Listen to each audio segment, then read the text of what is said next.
Mãe solo é significado de força, resiliência, de coragem.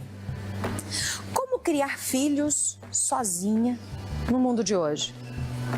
Esse painel, ele traz histórias reais, reflexões e caminhos para fortalecer quem carrega o mundo com uma mão e o filho na outra. Para falar sobre isso, a gente recebe duas convidadas especiais. Eu estou aqui com a nossa advogada, Ana Carolina Okazaki, obrigada. E também com a Naja Davanzo, que é a nossa personagem. O assunto é mãe solo. Obrigada que vocês vieram, um prazer vocês estarem aqui no Norte Shopping com a gente para participar dessa ocasião tão especial que é o Dia das Mães, né? Bom, vamos falar sobre mãe solo. Vou fazer a mesma pergunta para as duas. O que é mãe solo? Ana. Mãe solo é aquela que, por escolha ou por uma situação da vida, né, em virtude de uma viuvez, de um divórcio, de um fim de relacionamento, está vivenciando essa situação. Ela, exclusivamente, com todas as responsabilidades, direitos e deveres sobre aquela criança, que é o filho. Naja, o que é mãe solo para você? Primeiramente, é uma honra estar aqui, é um prazer, principalmente falando de um assunto que é um assunto que eu lido, né, diariamente. É sua realidade. É a minha história, é a minha realidade. Então, mãe solo, como a advogada mesmo disse, a doutora, é isso, é uma mulher que ela tem de maneira única e exclusiva a responsabilidade de cuidar dessa criança, de educar essa criança e às vezes sustentar financeiramente, né? Porque quando se fala hoje de mãe solo, mudou a nomenclatura. Antes falavam mãe solteira, né? Então as pessoas associavam realmente com o estado civil. E não é mais assim. Existem, na verdade, nunca foi, né? Só dessa forma. Porque existem muitas mães solos que são casadas. Então não se trata apenas de, eu cuido sozinha de uma criança. Não é só na área de educação, né? Não é só na área financeira, mas em todas as áreas. Então, mãe solo hoje é aquela mulher que ela tem a responsabilidade real, sozinha, de educar e cuidar de uma criança. Ô, Ana, você é mãe? Sim, mãe de 3 meninas. 3 meninas, quais as idades? 9, 7 e 5. Você não é uma mãe solo? Não sou mãe solo. Mas você recebe muitas mães solo no consultório? Recebo, no escritório, sim. Recebo mãe solo, sempre em busca, né, de obter a paternidade, né, reconhecimento daquela paternidade, a questão financeira, como ela pontuou, porque é uma situação muito complicada, a gente sabe, de ter toda aquela responsabilidade financeira arcada exclusivamente pela mãe e também buscar que haja uma aproximação do pai com a criança, mesmo isso sendo muitas vezes negado, infelizmente. Mas não é também uma realidade só por parte da mãe. Ah, é? Existem pais solos também. E da mesma forma que existem mães que não querem o contato do pai com o filho. Então a gente tem uma sociedade que tem de todos os perfis. Você vê de tudo. Vemos de tudo, Ô, Naja, conta pra mim, você é mãe de quem? Sou mãe do Matheus, um menino absurdamente incrível e lindo. Tem 6 anos, ele é autista, né, diagnosticado com autismo. Então eu sou mãe solo atípica e ele é realmente muito especial. E por que ele me você é ensina mãe muito solo? todos os dias. Eu tive um relacionamento e quando eu descobri a gravidez, quando eu descobri o positivo, a pessoa que estava comigo, né, nós tínhamos um relacionamento mesmo, ele simplesmente disse que não queria e já estava tudo certo para que ele fosse embora para outro país e ele foi embora. E então eu me tornei mãe solo. E nesse processo da gestação, para mim foi o período mais difícil, mais ainda do que o diagnóstico do autismo. Porque foi o período em que eu realmente me vi sozinha, entende? E eu vi que era eu, Deus e o meu sonho, porque o meu filho sempre foi meu sonho, ser mãe sempre foi meu sonho. Só que eu não imaginaria que eu passaria por isso sozinha. E isso é algo que muitas pessoas julgam, né? Escolheu o pai errado. Eu ouvi isso. Escolheu o pai errado, mas você não percebeu que ele iria te abandonar? Não percebi. Nem sempre as pessoas dão sinais. Eu me surpreendi. Ele conhece o filho? Não, nunca viu. O Matheus? Nada. Ele não conhece o Matheus? Não, só por foto, eu acho. Ele mora hoje em outro país. A família dele mora aqui. Sim, já viram ele, mas também não tem contato. Eles não querem contato com o Matheus. Não, jamais. Está na justiça, se arrastando, mas também não tem. Então, eu realmente sou a mãe solo em todos os aspectos, né? Financeiro, educacional, emocional. É eu e ele. Graças a Jesus Cristo eu tenho uma rede de apoio, eu tenho minha mãe, eu tenho amigos que se tornaram família dele. entende? Eu sei que não tem como cobrir a ausência paterna, isso ninguém vai substituir, mas eu sinto e vejo realmente que ele é muito amado. Existem pessoas que, igual aconteceu esse ano, no dia do aniversário de uma das madrinhas deles, ela falou assim, Nádia, eu vou buscar o Matheus porque eu quero fazer surpresa para Bianca, então ele aqui vai ser o presente para ela. Eu chorei tanto, porque eu falei, gente, uma pessoa ser o presente, a presença dela ser o presente de aniversário para outra, é porque é uma pessoa muito especial. Eu até arrepiei. Entende? Então, assim, hoje eu vejo quão amado ele é. Toda a rejeição que ele teve na gravidez, toda a rejeição que ele teve nesse espaço, hoje eu vejo realmente a mão do Senhor nisso. Eu vejo quanto ele é amado, quanto ele é cuidado. E a rejeição que você sofreu? Então, foi muito, muito assim. Já está tratado isso? Já, hoje já foi curado, mas foi muito complicado porque aconteceu, como você disse, foram 2 rejeições. Primeiro, como mulher, né? Você está num relacionamento com uma pessoa que você ama, que você acha que te ama e de repente ele olha para você e fala: olha, eu nunca sonhei em ter um filho com você, eu não quero ter um filho com você e eu vou embora, tchau. Então você se sente ali rejeitada como mulher. E aí eu comecei a criar perguntas assim, o que eu fiz de errado? A gente sempre acha que Por que a culpa é nossa. foi? O que aconteceu? Meu Deus! Então, primeiro teve essa rejeição que eu tive que lidar. E depois a rejeição do filho, que é muito pior.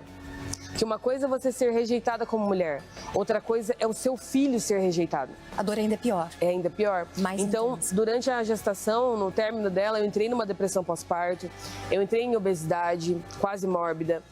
Tive que passar pela bariátrica, fiz a bariátrica e a partir disso eu comecei a me enxergar novamente como mulher, porque eu me sentia a mulher mais feia. Chegou um período que eu não queria mais pentear o cabelo, eu não queria mais escovar os dentes, eu não queria mais me arrumar, porque eu achava que... Olha o mal que tudo Sim. isso fez. Sim. Né? Ô, Ana, quando a gente fala de questões de paternidade não assumida, né? É uma coisa. Estando num país já é difícil. Quando tem essa mudança de país, como resolver? É mais complicado, né? Porque assim, qualquer processo, o início é você citar a parte contrária. Tá. Se ele está em outro país, Então. isso é mais complicado ainda, porque você depende de uma carta rogatória, que você vai acionar aquele outro país para que encontre essa pessoa e faça a citação. Então, você já imaginou, se só o trâmite de um processo aqui na Justiça Brasileira já é longo, imagine encaminhar alguma coisa para outro país. Aquilo ali triplica o prazo. Então, é muito mais complicado. E se você me permite ainda, Claro. Existem situações de outros países que a legislação é muito diferente da legislação brasileira. Há exemplo de alguns estados no Japão que quando acontece o divórcio, a separação do casal, o pai deixa de ser pai daquela criança, em linhas gerais. Como assim? Culturalmente? Explicação clara. Mas é só uma questão cultural ou legal? Não, uma questão legal. Ô, louco. O pai deixa de ser pai e automaticamente quando a mãe casa com uma outra pessoa, aquele será o pai daquela criança. Então assim, os vínculos encerram com o divórcio. É uma regra muito objetiva lá. Meu Deus! Bem diferente da nossa, né? Que lá eles são bem objetivos, né? São simplificados, digamos assim.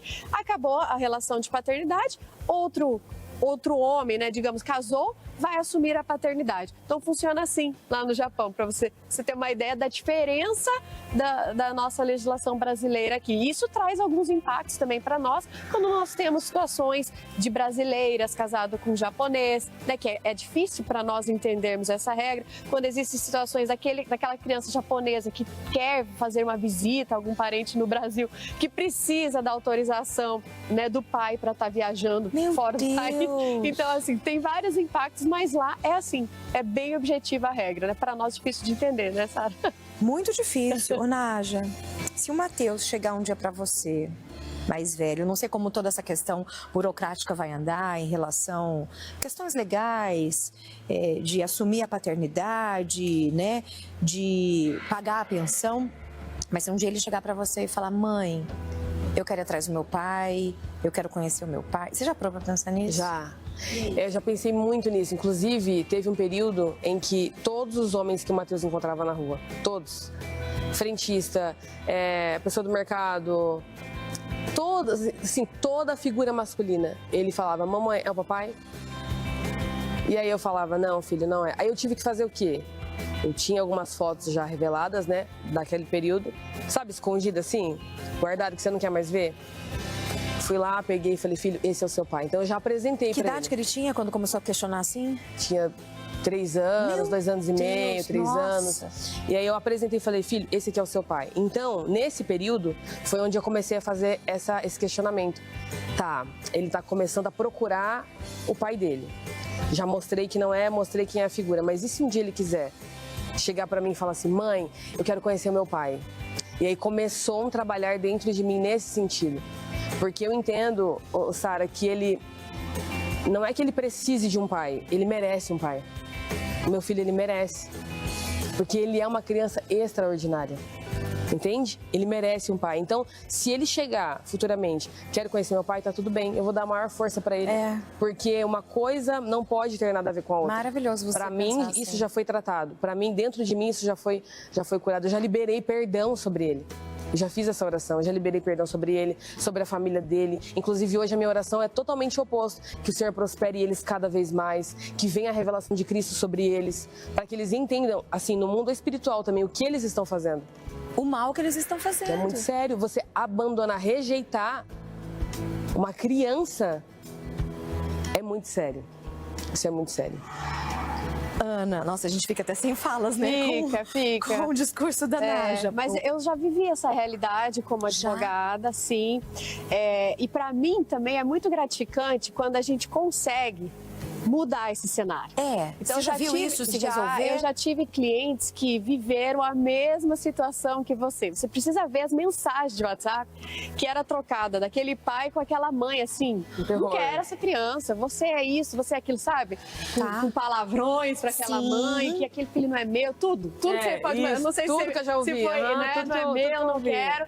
E aquela mãe foi adiante, teve aquela criança, entramos com a ação. 5 anos se passaram sem a criança ver o pai, sem receber nada, sem ter uma ligação. E nada de conseguirmos citar naquele processo, até que um dia mudou o cenário, conseguimos.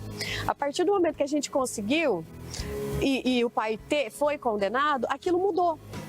Não sei se pela justiça ou se por ele mesmo, mas ele passou a querer ter contato. Uau! Começaram com ligações de vídeo para a filha que já tem 5 anos poder conhecer o pai, e aquilo foi progredindo para ter um contato. Na Páscoa já levou um ovo de Páscoa e o pagamento de pensão. Então, assim, a luta pode ser que você ache que nunca vai ter um resultado, mas um dia tem. Né? Porque assim, a legislação ela está assegurando isso. Você não pode desistir. Né? Um dia acontece. Eu fiquei emocionada depois de 5 anos ao saber que aquela criança viu o pai, conheceu o pai, fruto de um trabalho nosso. Você se sente realizada, isso, sensação de missão cumprida. Com certeza, missão cumprida, assim, né? Ainda mais você como mãe, né? Também como mãe, sabendo o quanto que a menina tem a necessidade de ter a figura do pai, porque eu tenho 3 meninas em casa e vejo que para elas o pai é o herói, né? A mãe é a mãe ali, né? Mas o pai é sempre em primeiro lugar. Então, assim, eu fiquei muito realizada quando a gente conseguiu finalizar aquele processo nesse sentido. Fizemos até um acordo, o pai pediu para fazer um acordo para encerrar a ação. Nem quis fazer o exame de DNA, porque a menina é a cara dele. Ele pediu uma foto dela, pedi para a mãe, enviei, ele já automaticamente reconheceu a paternidade. O que será que mudou nele, né? Então, eu fiquei talvez com essa curiosidade. Como a Ana já falou, a questão espiritual ali deve ter mudado alguma coisa. Acho que foi muita oração da mãe. Foi muito joelho no chão, muito jejum, oração. Foi gratificante. Que legal. Gente, a gente tem tanto assunto para falar sobre mãe solo e nosso tempo não é tão longo assim. Mas uma coisa que eu preciso falar às vezes a gente fala sobre a questão da justiça ser muito morosa, muito burocrática, muito demorada. Mas se a gente for ver ainda aqui no Paraná, a gente está à frente de outros estados do Brasil? Com certeza, os levantamentos do CNJ demonstram que o Paraná ainda é um dos estados mais céleres para início e conclusão de um processo, considerando. Por exemplo, cita algum estados... outro estado que não seja assim. Rio de Janeiro, Espírito Santo, em torno de 5, 6, 8 anos um processo. Aqui a gente tem 2, 3 anos, está resolvendo. 8 anos um processo. Exatamente. E nesse tempo o advogado nem recebe. Se for pelo êxito, não recebe nada, né? Os colegas lá estão... No Nordeste. Exatamente. Complicado. Bom, até assim, Santa Catarina, aqui do lado, ó, depois que chega no tribunal para ter um julgamento de recurso, 2 anos mais ou menos só no tribunal. Aqui em Santa Catarina. O que você fala para as mães solo que precisam dos seus direitos? Na verdade, assim, é mais um direito da criança. Exatamente. Porque às vezes existe aquele ressentimento, aquele ego, não quero vou também atrás, mas mães, é um direito do seu filho. Faça como ela. Não deixe que seu filho tenha o direito de, pelo menos, postular essa paternidade. A gente não sabe se vai dar certo, se vai conseguir, mas você tem que ir atrás. Seja pela pensão, seja pelo reconhecimento, seja pelo nome desse pai, seja pela herança futura. Mas você tem que ir atrás. Não é seu direito, é do seu filho. E ele, quem escolhe por ele é você. Naja, qual que é o seu sonho em relação ao Matheus, em relação a toda essa história? Meu sonho, assim mesmo, é que realmente, sabe, Cristo seja revelado para eles, que eles tenham um relacionamento com meu filho, que meu filho cresça com o pai dele, com a família paterna, que o meu filho possa ir para a casa dos avós, possa ter esse relacionamento, possa também ser compartilhado um pouco da cultura deles com ele, né, que é totalmente diferente da minha, e para que realmente, assim, ó, tenha paz, sabe? Amor, alegria, que não tenha esse conflito, essa confusão. Porque o judiciário, ele é muito difícil, esse período, né, no judiciário é muito complicado. Então, o meu sonho é isso. E que se nada disso acontecer, se o pai dele não reconhecer ele, enfim, que o Senhor tome realmente providência com isso, referente ao meu filho, né? Que então ele assuma a paternidade do meu filho, porque eu tenho certeza que paternidade maior do que a do Senhor não existe. Então, que seja assim, e que ele continue crescendo em sabedoria, que ele continue sendo essa criança extraordinária, porque ele é incrível. Não é porque é meu filho, não. Mas ele é incrível, ele é incrível. Ele me ensina todos os dias. Me ensina todos os dias. E o que você fala para todas as mães solo que estão assistindo a gente agora? Primeiro, para não desistir realmente da parte judiciária, porque isso eu percebo, eu falo muito disso nas minhas redes sociais e eu ouço muitas histórias, né, de mães falando, eu não vou deixar isso para lá, não vale a pena, é muito... Mas é como a doutora disse, não é sobre mim, é sobre o meu filho, e enquanto eu sou a titular dele, enquanto eu sou responsável por ele, né, eu tenho que tomar as decisões por ele. Então, permanecer no judiciário, ainda que seja longo período, vai dar certo, mas para que elas realmente creia que o Senhor, Ele está no controle de todas as coisas e Ele vê elas. Elas não estão sozinhas nesse processo. Não é porque não tem ninguém do lado ou talvez não tenha uma rede de apoio, que é muito falado hoje em rede de apoio, mas é uma porcentagem baixíssima que tem a rede de apoio. Mas para que elas realmente entendam que elas não estão sozinhas, que existe um Deus que ama e cuida dela e dos filhos dela também. Ai, gente, que lindo. Ó, tô com 2 brasileiras com um pezinho lá do outro lado do mundo. Obrigada. Vocês nem imaginavam, nem a gente imaginava que elas tinham tantas coisas em comum. Sim. É verdade. Não é verdade? Obrigada que vocês vieram. Eu que agradeço. Eu também não acredito em coincidência. Eu também não. Então, foi um prazer, uma honra ter vocês duas aqui. Obrigada, pra mim também tá? foi uma honra. Obrigada mesmo.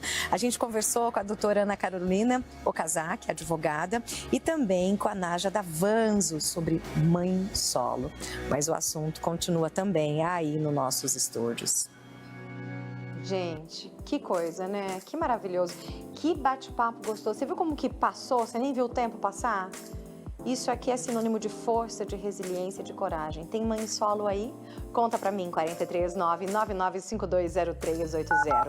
Mas você não fica triste porque amanhã tem mais o nosso Toque Ver Mais Elas por Elas, diretamente do Londrina Norte Shopping. Mais um assunto interessantíssimo pra gente que é mãe, tá bom? Mãe além da maternidade. Quem somos nós quando não estamos cuidando? Já parou para pensar nisso? Porque antes de você ser mãe, meu amor, você é mulher. Então a gente vai falar como fortalecer a autoestima, a identidade feminina, que muitas vezes ficam em segundo plano após a maternidade, né? Vai ser um convite para reflexão e para reconectar com os nossos próprios desejos e a valorização pessoal. Combinado? Então não perde o nosso Toque Ver Mais Elas por Elas de volta amanhã, 4º episódio, tá bom? Todos os dias dessa semana tem pra você.